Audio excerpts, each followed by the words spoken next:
Good to start. Hi, welcome to the Clive Davis Institute of Recorded Music at Tisch School of the Arts, NYU. Hi. I'm Cam Franklin, my pronouns are they, them, and I'm a current senior at the Clive Davis Institute. Hi, my name is Noah Yu. My pronouns are he, him. I'm currently a staff writer at Pitchfork, and I'm an alumnus of the Clive Davis Institute. We are your co-moderators for today's event. We are happy to officially announce that musical duo 100 gecs is one of the Clive Davis Institute's artists in residence this school year. 100 gecs kicks off their residency today with this conversation and Q&A event. It will be the first of several events and workshops that 100 gecs will be conducting with recorded music students this year. Stay in touch with the Clive Davis Institute for more information as the events unfold.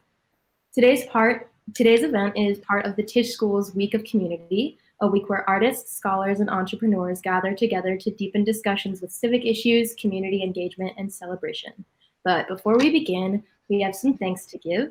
The Clive Davis Institute thanks Red Bull for helping to facilitate 100 gecs residency at NYU.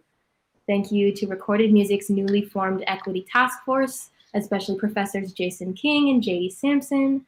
Thank you for coming up with the idea to bring in 100 gecs and for making this residency happen.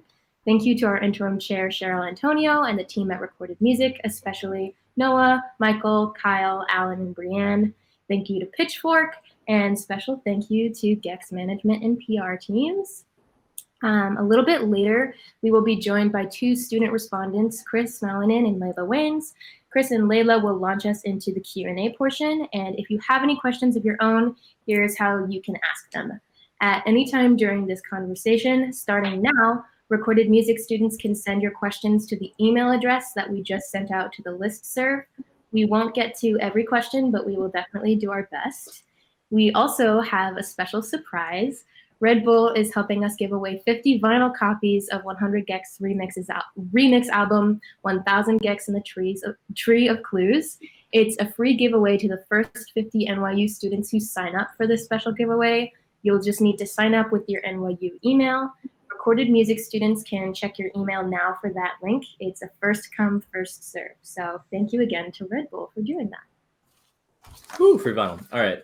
Now, without further ado, we are happy to introduce 100 gecs. In 2019, the groundbreaking pop duo released their debut album, 1000 gecs. Pitchfork called it one of the year's most fascinating, exhilarating, experimental pop albums.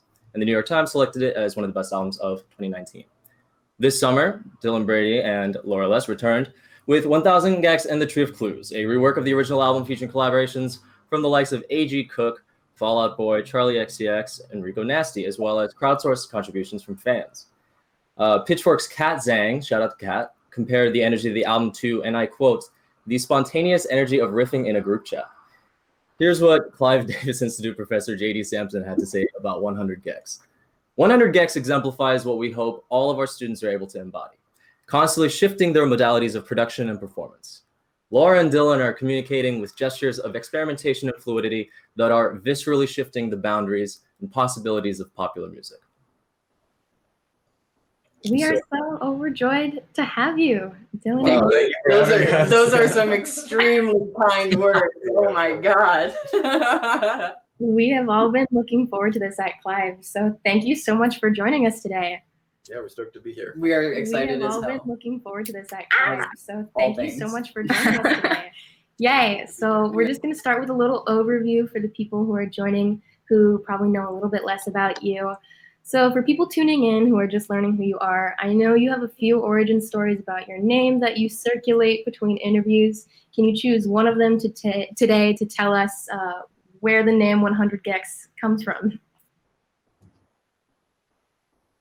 Yeah, sure. We absolutely can.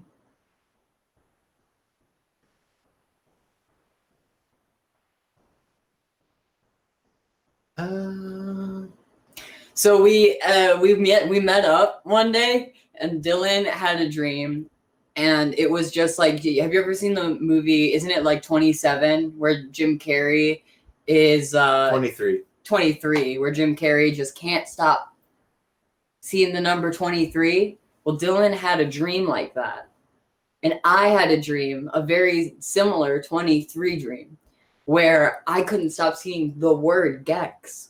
So we met up the next day and we were like, Had this crazy I dream. cannot believe this dream I had. I've never had a dream like this before. I never even remember my dreams either. Yeah, originally it was going to be Gex 100. But we thought that 100 Gex was a little more It's cleaner. snappy. Yeah. Right. You know, it also But puts it's called you on Gex. this list, you know, because the numbers always come first. You're always at the top. Yeah, right. Gex Yo. 100. SEO Optimization. first in the iTunes. Oh wait, no. Last. Last. We meant Maybe first in Spotify. There you go. It was just meant to be. I feel like anytime, you know, people have asked you what your music sounds like, the answer like goes the same way that answer went, which is just like, yeah, it's like tech house. Fuck it. It's emo post rap, post anything, Sure. you know, why not? post hardcore. Like, I mean, like, but at the same time, like the only, I feel like the only serious answer you've ever given is just like, it's pop music. Very easy, very like, right? Like, is People that, like that answer? do you, They're like, do you what is it? What is it? They don't believe us. Yeah, we're like, Well, that's the thing. it's just pop. That's the thing. Like, no one seems to actually like, but they're like, no, but really, what is it that you do? It's like, no, so I'm curious, like, Actually, we went into it and we were like, yeah, oh, we're gonna make a fucking, yeah, I don't know. we listed off genres. We were D20 like, shit. oh, track 3 is gonna mix these. It's all very calculated. yeah. How much time? So you're just like on Wikipedia holes, like, look at this genre that they're like 10 I artists mean, that we do that, but not like not to yeah, decide no, what we're gonna make. right. I mean, like, so Dylan, I feel like it's been like covered before that, like Dylan thinks about like the way that you think about the charts is like seems to fascinate people, and like your like obsession with like what components make like are like the commonalities between all these like different hits from like different genres and stuff. Do you want to talk about that a little bit? Because I'm curious. I think I just think like the Hot 100 is a really interesting list because it's not like journalists deciding what is good or not. It's just kind of like, this is the most listened to thing this week in the country, like objectively. So I think it's interesting what kind of like goes into that and why those end up being number one, because like there's under 1,200 number one songs and like way more people have Grammys than that. It's just like a very, very small thing, impossible to do. I don't know. What do you See guys? every day? Small Every week. section of music. Yeah. Every how long was Old Town Road at the top? 20 weeks. Yeah, every 20 weeks. Yeah. Sometimes. So sick. Do you consider that like a more neutral measure of what is like popular than what's written about by music or journalists, or like? It's a different metric. It is definitely more what's popular than like this is good and this is worthwhile. Like has Pitchfork and other people say like this is good. It's not like this is popular. It's just interesting what people are actually listening to. Can you, if a song were on TikTok and got like tons and tons of like, I wonder if TikTok is in Nielsen. I wonder. That'd be I good to think know. that was. I think I that would was. number crunch on that one. I wish I could see the stream. I bet somebody could look that up really quickly, but I can't see the chat. YouTube is Nielsen now. That's cool. I feel like things aren't popping off. This is incredibly America. often. Went, I think, number one because the video was so crazy. I'm wrong. I'm wrong.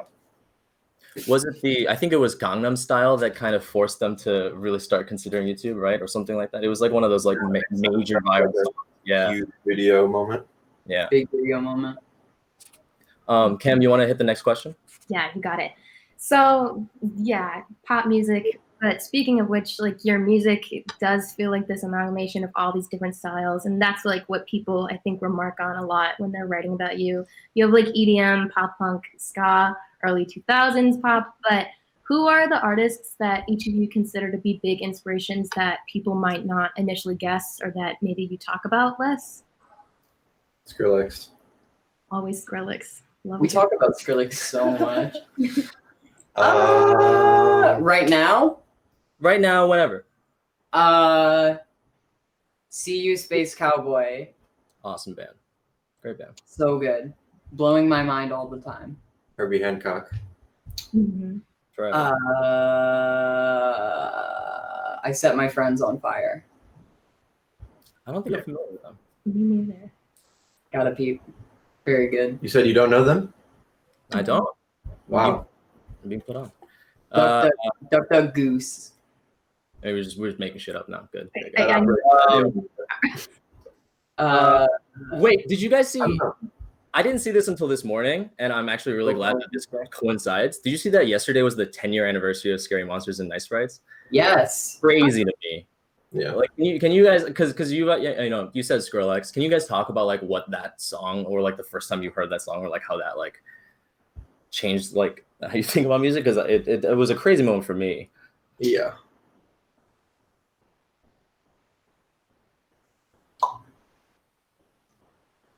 I think I was on vacation, probably listening to some Ed Banger type beats, and probably was a recommended thing. I believe in my head that's how the story goes, and like it was like a recommended EP, and I was like, whoa. I'd never heard anything like so different from everything that I've heard before. Yeah. I don't know if that makes sense. But yeah. Were you like both of you were immediately like drawn to it though? Like you weren't alienated by it at all? Because I feel like a lot of people, even people that like, like are really into electronic music, like were so turned off by it. I was like incredibly into this is amazing. How does he do that? I was like, I want to do this. I think probably when that song dropped, not a lot of people could have like kind of predicted that he'd be, making pop music and like really like being out here on the charts like that. But then again, like that song like did, like you said, that song did like 500,000 copies. Like, Scary Monsters is like a hugely successful song. Yeah. Super good. After that song came out, or I think it was the whatever of it, but I downloaded a free version of Ableton. I was only doing guitar and voice music at the time, so I plugged my guitar in and I set an LFO to this DJ, like it's like a kid's toy DJ pad, but it had MIDI capabilities, and I set one of the slider knobs to be an LFO. And I would play my guitar in LFO, the LFO with my foot. I put the DJ controller on the ground.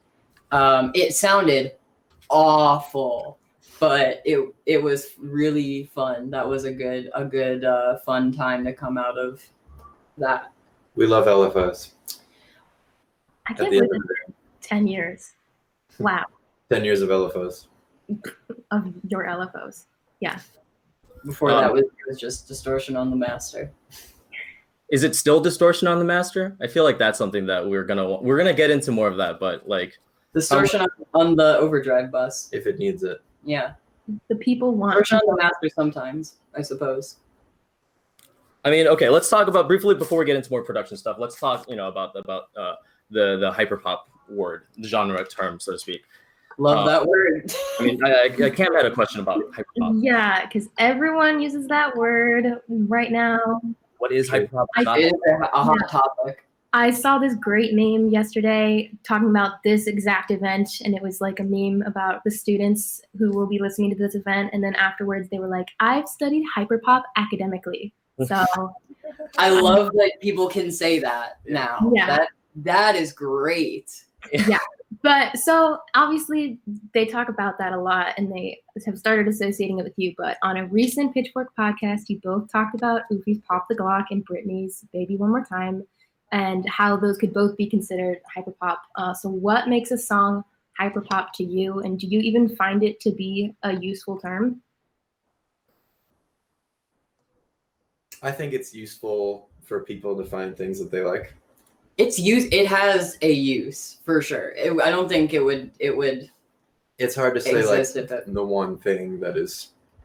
It's not great for pinning down songs. It's not good for like discerning, like, is this a hyper pop song or whatever, but it is very useful for finding things that somebody considers to be in that umbrella, Yeah. which is great. The rules are not very rigid, it seems. Yeah. My rules for it are super loose.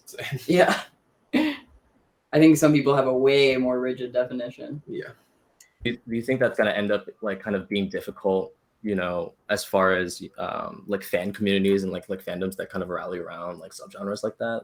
It's like hyperpop is this kind of construct in my mind. I feel like that happens with like all genre titles though, right? Yeah. That's why there's so many different kinds of vaporwave. Like that was the hot topic at a time. Like, what is vaporwave? Is this vaporwave? And people are like, actually that's future funk.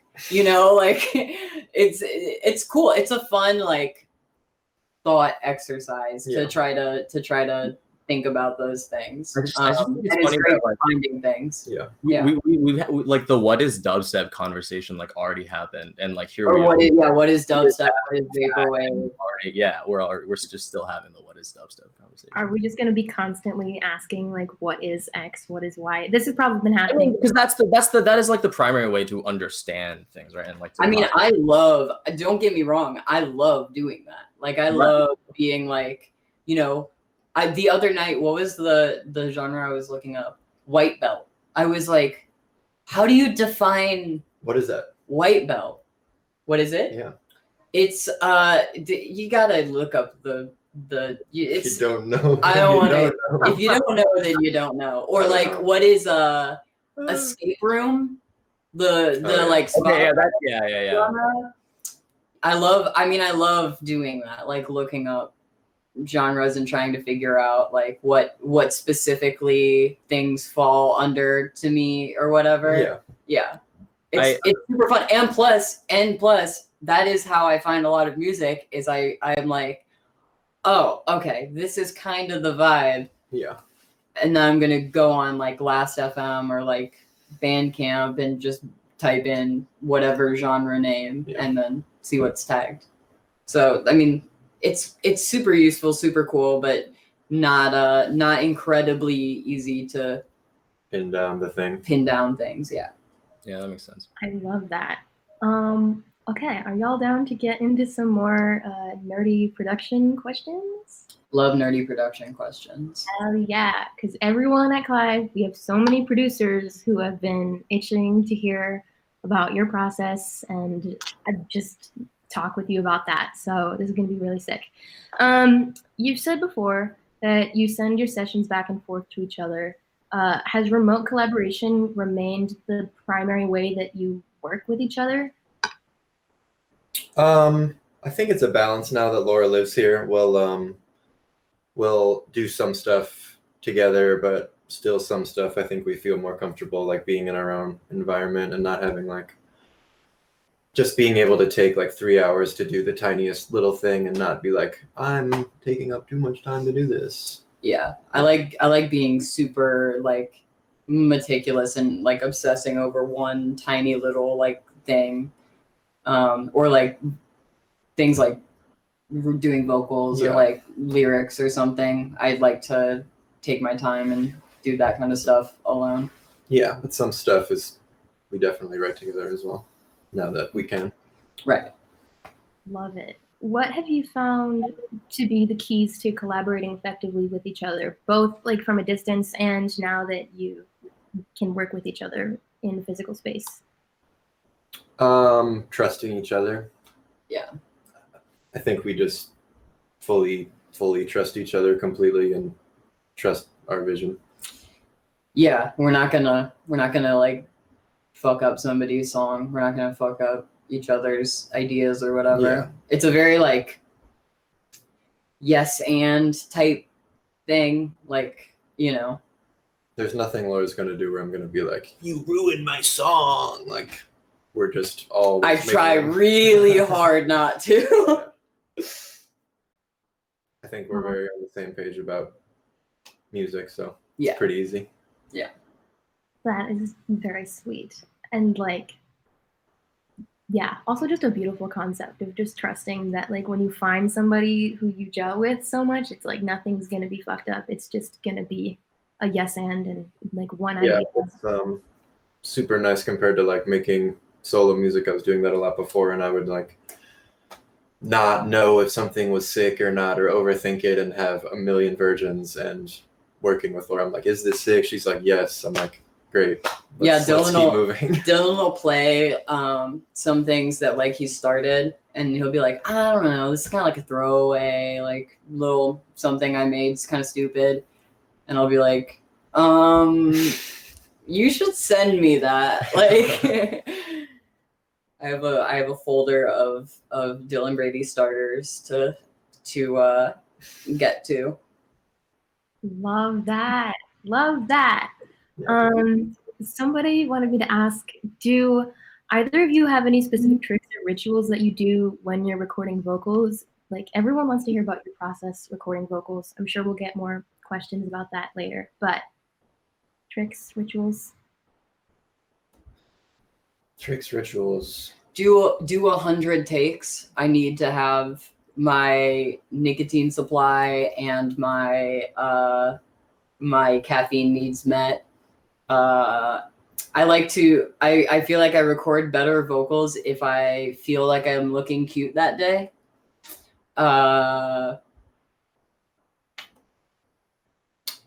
I believe that. Having Hardcore. water near is good. Any liquid. Yeah, I heard that's good having water. Maybe When not milk. maybe not milk. Doing 100 takes. you do a lot of takes. I do a lot of takes. You do a lot of takes. Is One- it ever? One reason that I don't want to record with Dylan, because Dylan definitely is more of a that's good, let's move on type person, and I'm more of a I'm gonna do this 100 more times. Dylan, does that come It's good for like, I mean, when I'm doing lyrics, usually I'll go from like I'll like mumble out a melody without like it'll just be like sort of random. Same. I do it in some songs. I just leave it in, but like it's like a like half word thing. Like sometimes words will form, but Yeah. like not really that much. And then like kind of just like try to pick out what I'm hearing in that mumbling. Yeah. You know, so for ironing that out, it's really handy to do like 1,000. The ironing takes. that out part is like That is an extremely That's what time-consuming takes- process. yeah. Yeah. Would you getting say the melody down seems like pretty straightforward enough, but the ironing out is the grinding. one take per geck? Would be Yeah, awesome. one take per guy. That's good, One Cam. take per geck on 1,000. So 10,000, we're doing 10,000 takes. Woo! I mean, like, so then, you know, when, like, how often do you guys make stuff then? Like, because from the, I'm getting the sense from like what Laura was saying that like, you know, it's like just constant kind of output, like snippets or like loops or stuff that's happening. Like, especially with everyone mostly, you know, making music at home now. Is it a constant thing, or do you have to like be in a zone to be working on or writing music?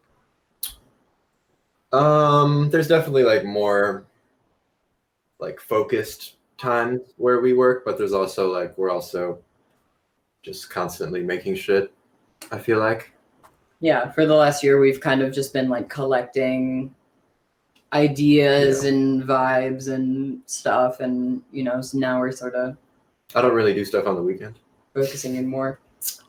5 days a week. That's right. I Company don't man. wake up till 2 a.m. or 2 p.m. So I'm going late at night, just hitting my head against the drywall, like wish this melody would work. It's great. It's so good. I'm glad. When you were kind of putting the, I just had a thought, like when you're putting the remix album together, you know, because obviously like there are so many different like names on this thing. Like, how did you determine? Was it really just like, oh, so and so would sound good on this, let's just fucking go for it? You know, people are taking all our calls. Like no one is, you know, everyone is picking up. Or was it like how did you go about like, huh? Not everyone picked up. Not everyone picked up. I Who, know. who didn't pick up? Can you share? Can you share? I'm Who not you gonna are? do that. No Their way. losses. Man, yeah, they're lost for sure. I know we're not famous. This will change that. The Artist in Residence program at the Clive Davis Institute of Recorded Music is known to make people famous, to put them over the edge. Well, Um, Raul got pretty big after that one. here's a question. When do you guys kind of like take a step back from a song after working on it and say like this is ready to be mixed, this is done, or is it just kind of like a up until the last minute before it goes to the master, like tweaking stuff? What's the I guess it depends on where the song will live. Like for the Minecraft shows, we'll just pretty down to the fucking wire. Like, but I think usually we take things pretty down to the wire. I Yeah. think with the remix album, we had somebody do their vocals like the night The before, night before we the were supposed to mastering. get it mastered. Yeah, so we got the thing. Dylan recorded the vocal at his studio, and I was in Chicago, and we were just like working on it kind of late night. yeah. We go pretty down to the wire, but it's just because we just want to, pack stuff in. I think 1,000 was kind of like that too, because I didn't have a ton of the vocals done, Yeah. and there was like a ton of things that I wanted to touch up, and I did a bunch of my vocals were done all in one night. So like I think the final vocals for like Stupid Horse, my part on Hand Crushed, the chorus for 745, Yeah. It was just a bunch of stuff was all done in one night because I was just like, this is like the night. Right. It has to be done. there was like 5 days worth. There was like so much stuff done. That's crazy. Is it does that come from like a, do you guys like having a deadline for like because of that type of reason? Because it like kind of like gets you in that place or no? Very good to us. Yeah, it definitely. I'm a huge procrastinator, Yeah. so I like it is impossible to get me to work or finish something like without a deadline a lot of times. So like yeah, it definitely helps me because I'm like, if it's not done today, it is going to be which has also helped me find things that I don't care that much about because I've missed deadlines. And not saying like every time I miss a deadline it's because I don't care about something, but like it makes you think about it and be like, do I need this? Like, do I need to do this? I don't know. Right. So It was like that in school too. I was like, do I really need to do this assignment? I think I'll be okay. So were those like self-imposed deadlines then, or was it like another one of those situations where it helps to have another person with you? So it's like, it's not just about you, it's about this other person who your project is being shared with. Definitely for me, the latter. I'm like, The album though was self-imposed. Like no one was like, you have to turn in the album right now. yeah, nobody was really waiting We were just for that. like, we're gonna finish it this week. Yeah. And we did that. But for the Minecraft ones, it's definitely that. It's very hard deadline. Yeah. And it is an event Just- happening. yeah, just it will happen with or without you. Yeah. Right. I feel like the first time that I actually like saw or like heard of y'all or the album was when like after it had come out, just everyone was spamming stream 1,000 gex on Twitter, like so many people, and it was like Extremely appreciative. it was for so, the and it was like it was, Twitter it was family so doing that because that was organized. huge. And it was remarkable to like watch it happen in real time because it like even for me it went from like, okay, I'm seeing a lot of this to then me listening to it and then like it just kind of spiraling and so like you guys like have like this like really incredible like fan base, like how do you go about like building that fan base and like that community, or like where are those people from, you know what I mean, like initially, like Is it like the sound of pop fans and like that type of thing, or? I think it's a mix. I think it's just people that friends and like friends of friends and like followers of friends and just people that we've picked up along the way. Like we've both been making music for a while and just people just catching on, you know, little by little. Yeah. And then obviously with all that, you know, that's amplified because then, you know, the people saying that or, you know, some of their followers are going to say that. And yeah. So it was pretty natural, but it was definitely like a huge like snowball. That specifically for sure. Big snowball vibes. Massive snowball. Yeah. One more Sonic question then, and then Cam, if you want to take the question about the last production question after that. But you know, one thing I thought about when it comes to your music is like, so many Geck fans are younger, and then the younger generation is so familiar with like the sounds of digital distortion and clipping. Like they're just so natural because of like memes. Like even to people who don't necessarily listen to like a lot of electronic music or anything like that, like they know what clipping sounds like because they've seen like a blown out SpongeBob meme or something like that. So like you know, my favorite pieces of media. Right, absolutely. And put them in the Library of Congress. So like why is it that you think that that's such a prominent aesthetic, especially in like the last couple of years? Like people are so drawn to it. I mean, I think that's like such a relatable feeling to just like blow out the speakers, you know, like when I was in high school, I knew somebody with like huge subs in the back of his car, and you could literally like hear him coming from super far. I could like just listen. It would go through my walls, and I'd be like, oh, that dude is coming. He'd be like down the street or whatever. And that was like huge for me because that was the first time I ever like experienced that. And I was like, oh my God, this is amazing. So, I mean, I feel like just that feeling of like huge speakers shake. And I mean, obviously it's not exactly the same, but like it's a emotional, visceral, physical thing. Yeah.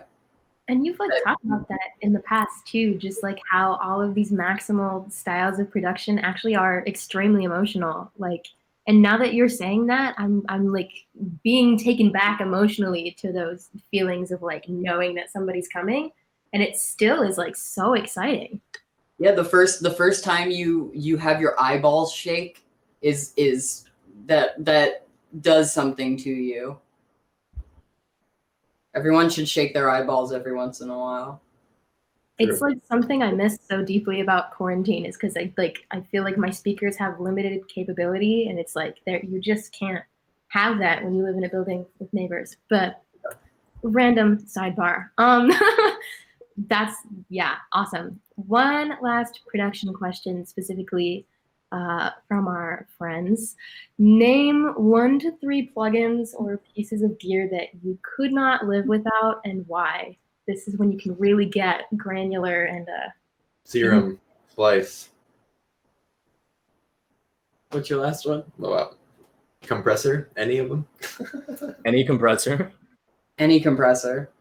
We use stock Logic compressor. Yeah. Serum and Splice though. Serum and Splice for sure. I couldn't live without my guitar. I feel like it's like one of my most useful tools to me. Do you write primarily on guitar? Some stuff for sure. But just like a super versatile like production tool too. Like guitars are very classic versatile. Instrument. Great instrument. Pianos. If I was good at piano, I would say piano, but I'm not good at piano. It's a very easy instrument for me to translate my ideas into sound. So that is, I would say that auto-tune. Yeah, fuck. Instead of compressor, auto-tune. Yeah, auto-tune and probably very, very speed on Logic. Oh yeah, true. That's like I wouldn't be making music that is the same without Logic Varispeed. Yeah, pitch shifting. Thank God for pitch Making shifting. everything on tapes. Ableton needs Varispeed. Sorry? Ableton Varispeed. Get on it. If you're watching Ableton, Clive Davis Institute. You are the future. Infiltrate Ableton. add Varispeed. Get Varispeed in there. You'll love it. There's so many things Ableton can add. Varispeed's definitely one of them. Another one Yeah, that everything needs to add vocal comping. Or comping at all, any type of comping, please, for the love of God. it's so annoying. Musical typing up to F also. Sorry. Musical typing up to F, splitting Yeah. a MIDI note. Yes. It You helps. can't put a MIDI note in Ableton? I tried looking it up and they were like, they need to add a note splitting tool. I was like, yeah. What are you What's going on doing? over there in Germany, folks? I guess Skrillex doesn't need to. People are split like, it up. Ableton is so much better than Logic. Oh yeah? Watch me split a note. I guess Skrillex doesn't need to split notes. Neither do I. All right, to one more question from Cam about like the kind of like, you know, stuff that you've been doing since this year and Corona hit, and then we're gonna start wrapping up our segment. We kind of already talked about community. Do we want to go into that That's again? true. No, that's true actually. Let me ask then, and this is something that like you know, I've been curious about. You're both like, you know, pretty also like, just a hard pivot away from production for a second. You two are like super vocal like online about, you know, social justice issues that so many people have been, and obviously like COVID has, you know, extremely disproportionately affected marginalized people in the States. You know, have these things affected how you guys like think about, you know, your art, or like, you know, what artists are supposed to like do at moments like this?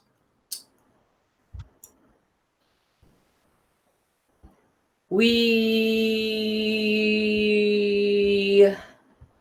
definitely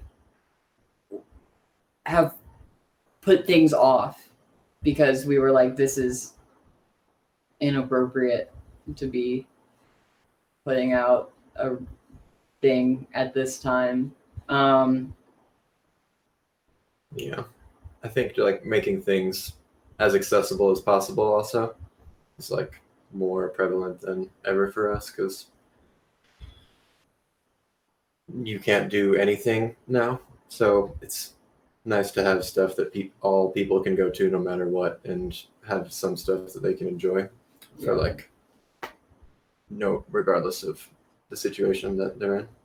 Yeah, I mean, that's always kind of been a thing that we try to do. It's just make everything like listenable for free, like, you know, or do shows online. I mean, we've done several like online things. Free stems. I don't know. I mean, I think we're always just like trying to use the knowledge at our disposal and, you know, just do what comes natural and try to be considerate. But, you know, I mean, I guess that's not quarantine specific. It's just like, you know, like, I feel like a lot of times, you know, if something's a good idea or a bad idea, and if it turns out you're wrong, then it's like, well, okay, let's change that, you know? So, I mean, I guess we try to be considerate with things and do our best to foster feelings that we agree with. I guess that's such an innocuous thing to say, I guess. But yeah, I don't know. You get the vibe. Of course. Yeah.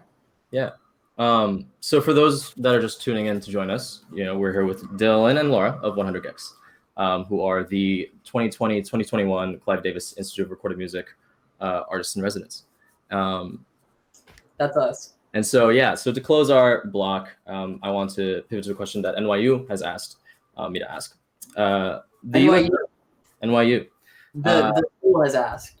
The school has asked. The Please. not like any person from the school, like the They're like school. two trains are coming.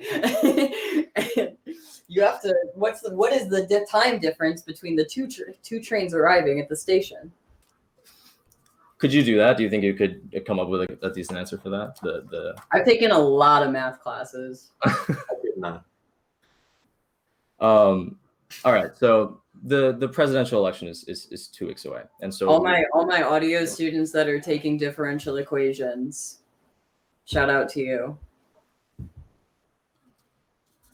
with the election 2 weeks away, we want to take a moment to ask about why voting matters this year. And so I want to note one thing from NYU. While the school welcomes strong opinions and ideological diversity, as a university, we must remain nonpartisan. And so respectfully ask 100 Gex not to mention any candidates' names. So 100 Gex, without mentioning any candidates' names, why are you voting this year? Don't vote. You don't want Trump to win. Like, I know that the school has to remain nonpartisan, but like, come on. Always vote. I'm certainly not. I mean, I think that it's a complex issue with Very. people being, disenfranchised, one, and also the need for direct action as opposed to voting, or not as opposed to voting, but in addition to voting. Yeah. I mean, like, but I think that it will facilitate change. One, to be nonpartisan, one of the candidates will facilitate change, and one will actively resist it as hard as possible. I mean, you might say that's nonpartisan, but I think that it seems like pretty clear that one person is going to resist any social progress or even go into social regression. Yeah. So yeah, I mean,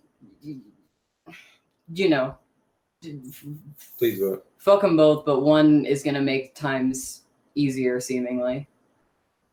It's easier to make good changes happen. Right. Awesome. Thank you. We're going to get Chris and Layla, the student Q&A moderators, in. But while that's happening, how's it going otherwise? Pretty good. Pretty hungry. We have one. We have one. Hello. Hello. Hey, how's it going? Pretty well. Good to hear. Yeah. All right. So I'm Layla. I was wondering, we kind of talked about this a bit, but you guys have like such an interesting vocal like patch, and I was just wondering how you like came to develop that, and if like you'd be willing to go into like specifics on just like some of your vocal processing. I know like specifically, and I Would Never Stop You, like around like 158, that's super specific, but there's like something, it sounds like kind of like cracking auto-tune. I was wondering like how you did that. Cracking auto-tune. So the bass. What bit is that? The Waves Tune like MIDI stuff. Mm-hmm. Is there a minute after that? Huh? Is there a whole minute after that? On you're talking about the like in the end of I Would Never Stop You? Yeah, like it kind of like breaks down, and then it kind of sounds like you like played it in or something. I'm not sure. Like Yeah. So so the bass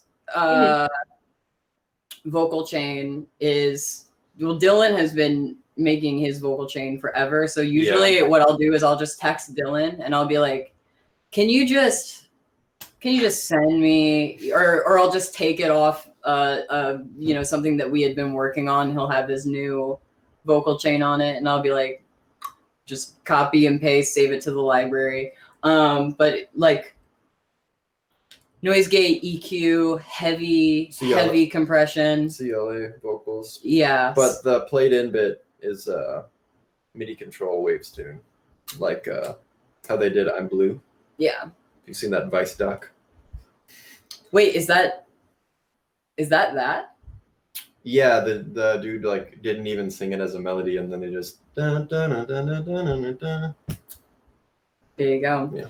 Yeah, Waves Tune Real Time has that thing where you can just MIDI into it, and it's great. You can do it on a bunch of different ones, though. I'm sure the new Auto-Tune does it. Melodyne. MIDI controlled effects are dope. MIDI controlled effects are key. Thank you. Yeah. Cool. Hi, I'm Chris. Hey. Lil and I kind of wrote both of these questions together, so I don't want to because this next one, she definitely helped me write it, and I don't want to take credit for that. Okay. But kind of talking about genre again, I know we've done that a lot today, but I feel like how you approach genre as a group, like as 100 gecs, is such an interesting thing to me, because you're almost drawing a caricature of a genre, and then employing it as a sample at times, as you would I don't know, I feel like you're kind of more grasping at a vibe or a style at any given moment, and then making it into what you want to make it within that sort of genre. So that's I don't know, dropping from I Need Help Immediately into Stupid Horse, and just all of a sudden it's Speed Scott, it breaks down into whatever, the chorus, which is just straight up pop. And I think the reason it all works is because it's sampling those bits of genre in a sense. And I kind of just want to see what your thoughts on that are. Do you agree, or how do you find that you approach when you're bringing in a crazy genre change like that? It's obviously you're not just switching the mix entirely, you're not switching the style entirely, it's just these certain tropes that you're pulling. So yeah, kind of more of I could see it as a type of sampling, I'd say. I mean, I think that an unappreciated facet of music, everyone's music is rhythm and melody, and then some people are but songs are rhythm and melody and lyrics, but context is so important too, and to be able to trigger something in people's brains, and play with connections and play with that kind of stuff, play with context, I think is, that's the whole vaporwave thing. Yeah. Back to it all comes back to vaporwave, baby. It really does. Layla, one thing we were talking about, even in your super old mixes, Laura, Fuck Art #1, a minute into that DJ mix, it just drops into this crazy metal, super hardcore, from a speed R&B track. And I don't know, I feel a lot of that sort of concept and artistic direction really pops up in the end of an 800 dB cloud, where it just breaks down into that heavy metal kind of thing. So I don't know, do you see that, or do you think that back then, even when you just putting mixes out on Bandcamp and SoundCloud, that was the formulation for I don't know, some of the stuff that you're doing now together as 100 gecs? I think we both have done that for, we're both just music fans, so it just comes out at different times in different ways. But I mean, we both just, we like stealing from a wide number of cookie jars. There's a lot of good cookie jars out there. There's so many good cookie jars. Yeah. Why would you want to pick just one? You don't need to. You don't need to pick just one cookie jar. So yeah, I mean, I think that we both have done that for whatever just comes out. That one was pretty. The fuck art was funny because I didn't even know a lot of that music before I was making that mix. I asked for recommendations. I had a really weird canon of music that I found other music through, just be from forum surfing or whatever. So I had to I asked my friend what is more music like this or whatever, and she just listed off a ton of things. And yeah, that was a funny workflow, but canonically fits, I suppose. Yeah, I mean, I don't know. I think we have things that we have liked for a long time. Cool. Thank you. Cool. All right. Do we have some time for some people emailed in questions? I just want to check on timing. I think we do, yes. Cool. All right. This one is from Lillian F. Jones. They want to know, Laura, in 2017, you released the track How to Dress as Human. Sorry, there's like construction going on. Anyways, that referred to your anxieties around trying to dress yourself while trans, and the publication them.us interviewed you about why you sing in nightcore style with pitched up vocals and how gender dysphoria plays into all that. Lillian had a question for you that's related. How has your LGBTQ identity affected your experience in the music industry, and what are the obstacles that you faced, and how have you navigated them? I don't talk about it super much. I mean, it's not like, it's the same things that would be your everyday life, you know? Like, it's not really super many things that are like specific to the music industry that I've encountered. Just like I don't want to say something specifically that's irked me, but like there are little things that irk me that you have to kind of like in your head be like, am I imagining this, or is this something that I should say something about, you know? And you don't want to be like that person. I mean, I'm just like, sometimes I'm just like weird about like, I don't want to like be the person who's like, hey, fuck you, you know? But like, yeah, I mean, I think as we've gotten, you know, I've gotten more whatever into like talking to industry people, I've gotten better about that. I mean, I think it's just, you know, a feeling of comfortability, like that you have to like culminate with being like, fucking don't do that. I think, yeah. But it's, I think that there's not super much like music industry specific stuff that I have encountered personally with that. Now, that being said, I'm sure there's a lot that a lot of people could say. I've gotten extremely lucky with a great team, and Dylan always backs me up on everything. So it's not like I'm coming in alone. And so I'm super thankful for that, and surround myself with people who get the vibe, I feel like. Thank you for sharing that. Yeah. Yeah, no problem. Okay, so the next question is from Hayden Lucent Easterling. And he'd like to know, or they would like to know, from your experience working with a variety of artists, what is the main thing you've learned about how to work with someone new in your first studio session with them? And how would you establish a common ground to create and bring the best out of you and the new person?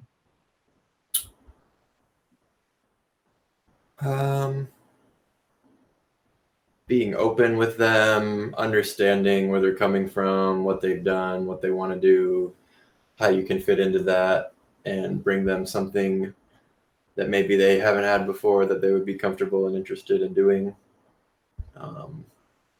Not being too pushy or not being like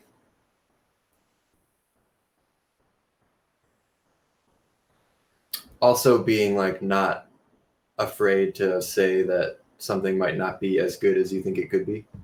Because I've definitely been in situations where I'm like, I could say something, but maybe I shouldn't, or blah blah blah. But I think and then it comes out. But I think if you're just comfortable and honest with each other, it's should be a good vibe. Definitely. Do you find like having an existing relationship with that person is a big part of it, or like, because I know you've done the remote thing, and so how much does that go into it? I've had sessions with people who I know that haven't gone that well, and I've had sessions with people who I met for the first day that we make like an incredible song. So I think it kind of just depends on the day and the person and the perfect storm type situation. For me. Thank you. Dylan is the authority on that. Dylan has worked with so many people. I have worked with very few. Gotcha. Having good speakers is good too. Yeah. I will say having good speakers is key. A sound investment. Yeah. A sound investment. That was funny. Please clap. All right, recorded music students get to look forward to a whole semester of that. Perfect. Are there any more student questions, Chris and Leo? Yeah, I think we have one more. Awesome. But yeah, so Alberto Lugo wants to know, when you're stuck on working on a particular song, how do you overcome that writer's block? Stuck working on a song and you writer's block. I would say either like just doubling down and pouring so many hours into the smallest part, or taking a break is also good. Yeah. I haven't found the thing that really works every time yet. I would love to know though. You could change something Changing a lot. something, yeah. Like if you're like, you're so set in this and you're like, I want to make this work, but it's like, maybe that's not even the thing you should be trying to make work. Like maybe you need to introduce an element of chaos and just like Roll the dice. completely derail it and hope that it lands on the right track, Yeah. Or give up. Honestly, giving up is great, and there's so many songs that you can write. There are more songs to write. Yeah, and just like take a piece. What's the What best? was working? What's the best part? Yeah, of what you were doing, and just transfer it to something new. Make a Frankenstein of, all your failed attempts, and make it into something that has the good parts from all of those things, and repackage. Yeah. It's a great point. I feel like giving up is not something that's not something that's talked about ever. I give up all the time. Giving Maybe it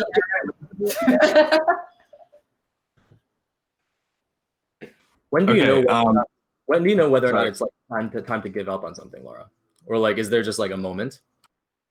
When you're so sick of something and you're like, I do not want to work on this anymore, because I feel like that's so relatable. Like, Yeah. just being like, fuck this thing. Like, sometimes you have a deadline and like you gotta get it done. You gotta like do it. But I feel like most of the time it's not that. It's not that. Yeah, and you So can rarely is it that. or just walk away and come back to it later. Yeah. Like maybe you don't have the skill set necessary to execute an idea at the time. Yeah. Throw it in, let it fall into the ether of your projects folder, and then someday you can come back to it. And Fresh ears. yeah, I wanted to make a like screamo inspired thing for like ages and ages, and I was like, I don't have the skill set necessary to execute this in a good way. And now I'm kind of like revisiting that idea, and I'm like, I can probably I have time. I have time to figure some of this stuff out. So, I mean, just, you're learning more stuff and you can come back to it. Or like, you want to make a super nutso like dubstep drop or whatever, and you're like, it sounds kind of weak. I don't know. I don't really have the right juices to get this done right now. Get Splice, come back, chop up different people's Talk about Virtual Riot loop samples. stems. Yeah, all you need is Virtual Riot samples, but we didn't have that at the time. So you come back to it later. You bring in your virtual self Virtual Riot. your Virtual Riot samples, and there you go.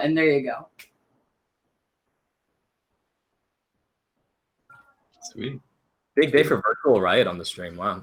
Any other questions? There is one more question. Do we have time? Yeah, absolutely. Great. So Lillian F. Jones would also like to know about what made you choose that tree that you chose in Des Plaines, Illinois, And how do you feel about the culture surrounding the tree now? And do you visit it ever? It was very close to where we shot the video. Yeah, it was like I think somebody in the YouTube comments pointed out like they time stamped and they were like, "That's the tree." Oh shit, It's, that's the. I think so. I think I saw that. I might be making that up, but you probably can if they didn't. I think it happened. Yeah, it was. We thought it looked beautiful. We were like, "Wow, the sky and What a crazy shape that tree is. it's so good." We have not been back. I have not been back. I don't know if you have. I haven't. It's much harder now for me to go back because I don't live next to it. I Yeah, never thousands of miles really away. lived next to it. Yeah, I mean, DePlain, if for people that don't know, is kind of outside of It's the Chicago. The It's like burbs the of Chicago. burbs, yeah. So it's like not incredibly close, but that very was sick people go. where we could pick up a big truck. Yeah. So that's where we shot the video. The truck hails from very near the tree. Yeah, not our truck. On loan, on rent. Awesome. Awesome. Is that our last student question? Yeah, I think that's the last one. Great. Okay, well, I think that brings our panel today to an end. Thank you so much, Dylan and Laura from 100 Gex for joining us. This has been a great semester. Artists in residence at the Clive Davis Institute of Recorded Music, 2020, 2021. Thank you for having me. Yeah, Shout thank you. Shout out to Remu folks. Shout out to Jason King and JD. And yeah, Well, shout out to Gex Management and PR. Always. True. shout out Gex Management PR. And thank you guys so much. This has been Yeah, a very- thank you was so much fun. for having us. Good Super times. fun. Thank you. Of course. Thank you. What do we Yeah. do now? Yeah, do we- I don't know if you heard Do we do the hang up button?